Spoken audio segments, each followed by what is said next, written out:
Hi hello കൂട്ടുകാരെ, എല്ലാ കൂട്ടുകാർക്കും പത്തരമാറ്റിൻ്റെ നാളത്തെ പ്രൊമോ റിവ്യൂയിലേക്ക് സ്വാഗതം. അനഘനെ കൊല്ലാനായിട്ട് അബി ഏർപ്പാടാക്കിയ ഗുണ്ടകളോടാണെങ്കിൽ അബി പറയുകയാണ്, ആദർശിന് നല്ല രീതിയിലുള്ള സംശയമുണ്ട്, അവനങ്ങോട്ട് പൈസ ഒന്നും അങ്ങോട്ട് തരുന്നില്ല എന്ന് പറയുന്നത്. അത് കേട്ട ഗുണ്ടകളാണെങ്കിൽ ചോദിക്കുകയാണ്, അല്ല ഇനി അവർക്കങ്ങനെ നല്ല രീതിയിൽ വല്ല സംശയം തോന്നിയിട്ടുണ്ടാവും എന്ന് ചോദിക്കുകയാണ്. ഒരു പിഴവും ഉണ്ടാവാൻ സാധ്യതയില്ല, കാരണം അങ്ങനെ ഒരു പിഴവ് ഉണ്ടായിരുന്നെങ്കിൽ അവൾ എല്ലാ കാര്യവും മുത്തശ്ശനോട് മുന്നേ പറഞ്ഞിട്ടുണ്ടാവും. എന്തായാലും അങ്ങനെ ഉണ്ടാവാൻ സാധ്യതയില്ല എന്ന് പറയുകയാണ്. പിന്നീടാണെങ്കിൽ കാണിക്കുന്നത് നമ്മുടെ നയനാണെങ്കിൽ മുത്തശ്ശനോടും മുത്തശ്ശിയോടുമായിട്ട് പറയുക, എപ്പോഴും അത് മൂടി വയ്ക്കാൻ പറ്റില്ല മുത്തശ്ശ.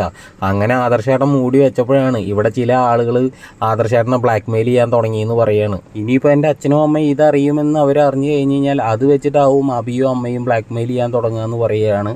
പിന്നീടാണെങ്കിൽ കാണിക്കുന്നത് നമ്മുടെ ദേവേനയാണെങ്കിൽ ആദർശനോട് പറയുകയാണ്, ചന്തുമോള് നിൻ്റെ കുഞ്ഞല്ല എന്ന് നീ പറയുന്നുണ്ട്, പക്ഷേ അത് പ്രൂവ് ചെയ്യാൻ നിനക്ക് ഇതുവരെ പറ്റിയിട്ടില്ല എന്ന് പറയുകയാണ് കേട്ടോ. അങ്ങനെയുള്ളപ്പോൾ ഏതൊരു പെൺകുട്ടിയാടാ നിൻ്റെ കൂടെ ജീവിക്കാൻ ആഗ്രഹിക്കണമെന്ന് ചോദിക്കുകയാണ്. അത് കേട്ട വശം തന്നെ നമ്മുടെ ആദർശനം വല്ലാതെ പോകണം. നയനാണ് ഇതൊക്കെ കേട്ടുകൊണ്ടിരിക്കാൻ കേട്ടോ സുഹൃത്തുക്കളെ. അപ്പോൾ എല്ലാവർക്കും ഒരു പ്രൊമോ റിവ്യൂ ഇഷ്ടമാണെങ്കിൽ ഒന്ന് ലൈക്ക് അടിച്ചും സബ്സ്ക്രൈബ് ചെയ്തൊന്ന് സപ്പോർട്ട് ചെയ്തിട്ട് പോകണേ കൂട്ടുകാരെ.